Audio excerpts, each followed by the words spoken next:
Hira malagasy aza de varimbariny faharovy ty fanomezan-janahary.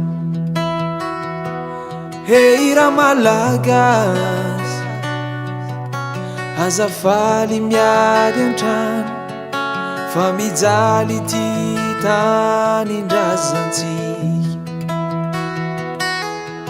Ndao ifampitantana ifamela eloka ho mariky ny firaisaky. Aza miady varotra fa andeo asandratra ampiseho ny mahamalagasy atsika.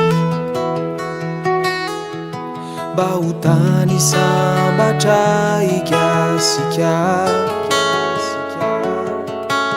ho reharehan'ireo dimy sy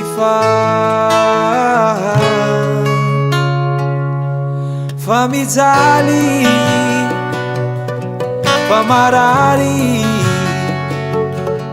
mitomany tafalatsaka ambany. Faza miady ho miafane fankatiavy so idiranangany.